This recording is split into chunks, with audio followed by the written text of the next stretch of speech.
Fala, galera! Tudo bom? Bom, nós sobrevivemos a outubro de 2023 e é por isso que esse vídeo está sendo gravado hoje. Hoje nós vamos reagir a um vídeo muito legal que eu achei no Instagram, então fica comigo até o final para você assistir e nós refletirmos juntos. Mas antes eu preciso pedir para que você deixe seu joinha aqui e não esqueça de se inscrever no canal e também ativar o seu sininho. Lembrando que todos os comentários devem ser feitos com muito amor, respeito, misericórdia e compaixão com o próximo. Bora para o react? Bora para o react! Quando a notícia da morte do Papa Bento XVI surgiu em 31 de dezembro de 2022, as expectativas de muitos profetas apocalípticos e seus seguidores foram despedaçadas.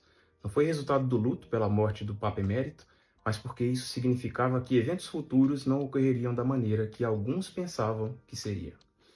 Em 2019, o padre Michel Rodrigue, um padre do Canadá francês, que afirmava ter visões proféticas e apocalípticas do futuro, disse ter recebido uma revelação privada sobre os papas, Francisco e Bento. E essa revelação dizia o seguinte: o anticristo está na hierarquia da igreja agora, e ele sempre quis se sentar na cátedra de Pedro. O Papa Francisco será como Pedro, o apóstolo. Ele perceberá seus erros e tentará reunir a igreja sob a autoridade de Cristo, mas não conseguirá fazê-lo. Ele será martirizado. O Papa Emérito, Bento XVI, que ainda usa seu anel papal, ele dizia assim, entrará em cena para convocar um concílio tentando salvar a igreja. Eu o vi fraco e frágil, apoiado dos dois lados por dois guardas suíços, fugindo de Roma com devastação ao redor. Ele se escondeu, mas depois foi encontrado. Eu vi seu martírio. O padre Michel Rodrigues dizia isso. Mas parece que com a morte do Papa Emérito, o Papa Francisco não morrerá antes do seu antecessor, Bento, não convocará um concílio e Bento não morrerá como mártir. Essa história provavelmente soa engraçada e divertida até. Qualquer pessoa que anuncie publicamente alertas sobre os fins dos tempos, previsões de eventos futuros e grite aos quatro ventos que o fim está próximo, inevitavelmente se tornará alvo de zombaria e piadas quando as suas profecias se revelarem falsas. Os críticos vão especular sobre os motivos do profeta fracassado. Será que ele era um vigarista ou apenas doido? Muitos perguntarão aos discípulos do suposto profeta: como alguém pode ter sido tão estúpido? E outros ficarão surpresos que muitos dos seguidores dessas profecias ainda acreditem em outras profecias apocalípticas desses profetas. Há muitas razões pelas quais muitos dos apoiadores do Padre Rodrigue continuam a acreditar em suas profecias, e em muitos casos a falta de inteligência não é um fator. Muitas das pessoas que promoveram as visões desse padre são bem formadas e têm uma formação acadêmica avançadíssima. São escritores talentosos, são leitores ávidos e podem construir argumentos muito bem elaborados e matizados para defender as suas crenças.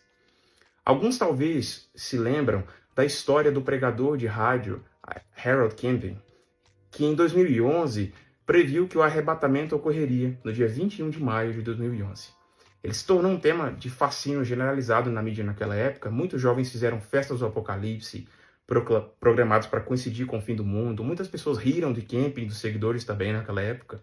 E muitos naquele grupo do Harold Camping haviam deixado seus empregos, vendido suas casas e gastado todo o seu dinheiro para espalhar a mensagem de que o mundo estava prestes a acabar. E quando isso não aconteceu, Harold Camping declarou que tinha ocorrido espiritualmente e que a verdadeira data do arrebatamento seria 21 de outubro de 2011. Mas cá estamos nós, em 2023. Muitos dos seguidores dele foram deixados com poucas alternativas e decidiram ficar com ele e a sua nova previsão. Muitos zombaram deles e tinham boas risadas naquela época e depois seguiram em frente com as suas vidas. Outros, de seu contrário, tiveram pena deles e também seguiram em frente com suas vidas. Só em março de 2012 que Harold Camping, um engenheiro civil transformado em profeta, finalmente admitiu que estava errado. Hoje ele já faleceu. A sua previsão para o fim do mundo foi calculada com base numa interpretação da Bíblia que ele fez, analisando uma série de códigos numéricos que ele acreditava estar escondidos na Bíblia e que poderiam ser usados para prever a data do Apocalipse. De acordo com todos os relatos, ele era um homem altamente inteligente, e sua inteligência o ajudou a justificar e defender suas crenças. E isso não é incomum para pessoas que são fascinadas pelo fim dos tempos. Mas por que pessoas altamente inteligentes abraçariam ideias tão bizarras ou irracionais? Por quê? A resposta é simples. Porque elas querem. As pessoas querem acreditar nisso. Muitas pessoas imaginam ter chegado às suas crenças como resultado de uma análise puramente racional e altamente objetiva das possibilidades. Parece que acreditam que procuraram a verdade e finalmente chegaram a uma única conclusão racional que qualquer pessoa razoável e honesta poderia alcançar.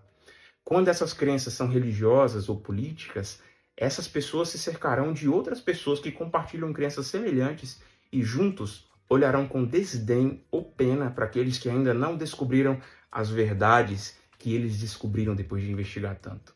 Na realidade, a verdade é mais simples. Geralmente, escolhemos acreditar nas coisas com base em nossos desejos e emoções e usamos muitas vezes a nossa inteligência para justificar nossas crenças.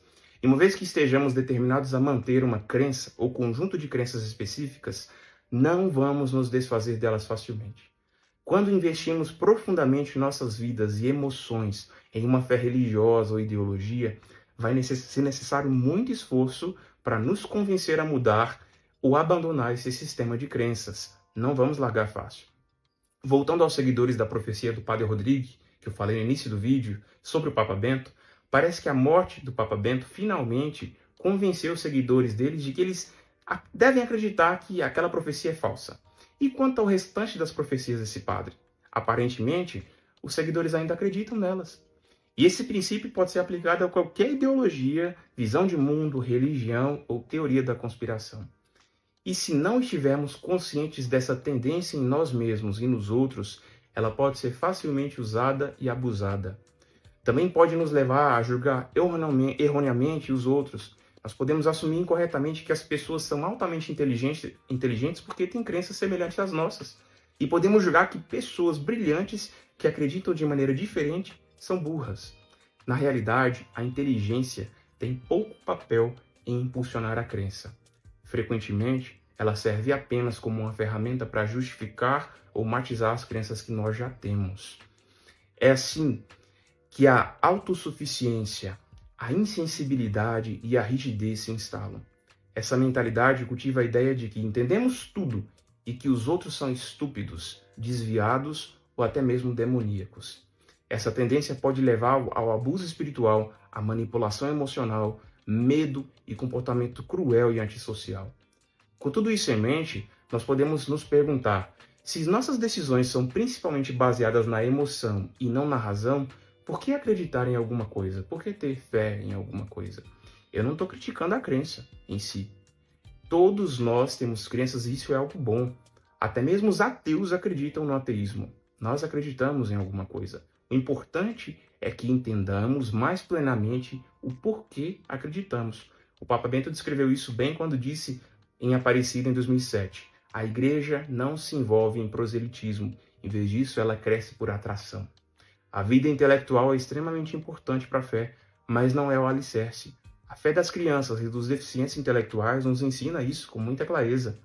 Nós devemos nos conscientizar da nossa tendência a nos apegar a crenças ou suposições negativas ou falsas devido ao nosso apego emocional. Compreender essa possibilidade permite um exame mais eficaz de nós mesmos e de nossas consciências. Mais importante ainda, para quem é um católico comprometido, essa consciência pode ajudar a reconhecer quando escolhemos seguir a nossa própria vontade em vez de Deus. E também pode nos ajudar a perceber quando escolhemos colocar a nossa fé em nós mesmos e em nossos desejos em vez de em Jesus Cristo e nas promessas que ele fez à sua igreja. Para finalizar, doa quem doer. Eu termino com as palavras do próprio Harold Camping, que previu o arrebatamento em 2011. Até os mais sinceros e zelosos de nós podem estar enganados. Deus abençoe. Bom, que vídeo longo, mas muito forte e principalmente depois de outubro. Por que eu trouxe esse vídeo aqui depois de outubro? Antes de outubro, muitas pessoas, inúmeras pessoas de diferentes plataformas, redes sociais, enfim, falaram que ia acontecer algo catastrófico em outubro. Tivemos aí, né, e ainda estamos tendo a guerra que o Hamas iniciou aí contra Israel. Temos lá a guerra na Ucrânia e principalmente tivemos o sino. Então muitas pessoas começaram a acreditar que era o fim da igreja, que a igreja simplesmente ia acabar, que os números de fiéis ia diminuir. Foi assim, para variar, mais uma vez, inúmeras profecias saíram. Inúmeras mesmo, e logo nós vamos trazer algumas delas aqui, tá bom? Mas o que mais eu vi aqui no canal e algumas outras questões que os inscritos também nos trouxeram foi exatamente isso.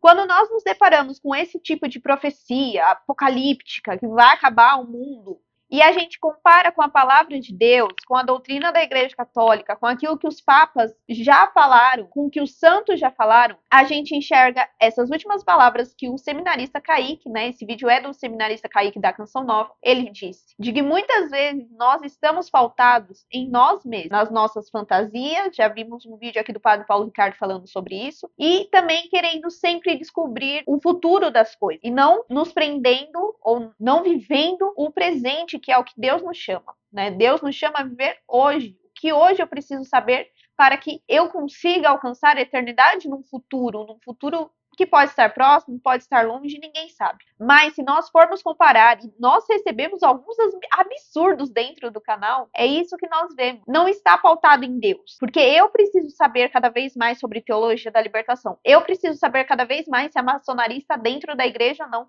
Porque eu preciso fazer a diferença na minha paróquia. Porque eu preciso. E é sempre um grupo de pessoas que precisam ser resistência, precisam ficar revoltadas. Mas o que Jesus nos fala? Confia em o barco de Pedro, que é a igreja de Cristo formada em Pedro, ele sempre vai sacudindo uma tempestade. Não é assim que a gente lê lá na passagem? Sempre vai sacudir. Nós vamos ficar com medo, nós vamos ficar preocupados. Mas o que Jesus fala quando Pedro vai para a água e sente o vento forte e Pedro cai? Jesus diz, homem de pouca fé, porque ele tirou o foco de Jesus. Será que realmente certas profecias, certos avisos estão pautados no Cristo? Ou estão pautados em livros de algumas pessoas, em achismos, em análises que não convêm para a sua e para a minha fé também, porque eu gosto de profecias de fim dos tempos, mas como forma de estudo.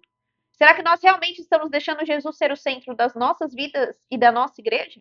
Você pode fazer sim a sua parte, cumprindo a missão que Deus te deu por meio da sua vocação, por meio do seu trabalho, por meio dos dons que Ele te deu, por meio da pastoral que Ele lhe confia, mas não só ficando preso dentro da internet e acumulando conhecimento. Vocês viram aqui o que ele falou, né? Muitos são bem estudados. E algo que eu tenho reparado muito, cada vez mais estudados, é sempre muitos livros. Só que o que acontece? Jogam tanta informação que a gente fica, nossa, deve ser verdade, né?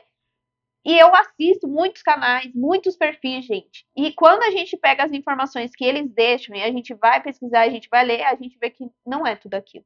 Não é aquilo que está sendo dito, não é aquilo que foi interpretado. Assim como muitas pessoas interpretam a Bíblia, que foi uma dessas profecias aqui, de forma errada e equivocada. Por isso que até para a leitura da Bíblia, além de nós pedirmos o Espírito Santo, nós temos que ter a base na igreja, porque senão nós saímos dela e corremos o risco de acabar sendo como Pedro, afundar nas águas, porque nós tiramos os olhos de Deus, os olhos de Jesus Cristo. Então, que nós tenhamos muito cuidado, que isso seja um alerta para você, principalmente se você está tendo muita ansiedade, você anda com muito medo, você anda não conseguindo viver a sua vida porque você está com medo do futuro, porque medo que o Papa Francisco faça alguma coisa, por medo da... Sabe Deus qual medo que está dentro de você? Entregue o medo para Jesus e foque nele. E lembre-se que as portas do inferno não prevalecerão sobre a igreja. E não, ninguém tem a data de catástrofes. Existem muitas histórias na Bíblia, mas ninguém sabe a hora, o dia, o ano que Jesus vai voltar. Esperamos com muita ansiedade sobre isso? Com certeza, mas só Deus sabe a hora. Então, o mês de outubro acabou aí e o mundo não acabou, né? O mundo continua, a gente com os nossos problemas, tendo que lidar aí com todas as questões de casa, pastoral, igreja, enfim. Mas continuamos por aqui, né? Até quando Jesus quiser ele voltar. Agora me conta nos comentários o que você achou desse vídeo, o que você concorda, o que você discorda. Você já passou por isso? Já se sentiu mal em relação a alguma profecia? Deixa aqui nos comentários, mas vocês não precisam brigar e nem maltratar o irmão, tá bom? É apenas a opinião do outro, então respeite, faça isso com amor, respeito, misericórdia e compaixão com o próximo. Não esquece do meu joinha, porque o joinha é muito importante para esse canal e ajuda o canal a crescer. E também deixa aqui sua inscrição e ative o seu sininho. Então é isso, até o próximo vídeo. Tchau!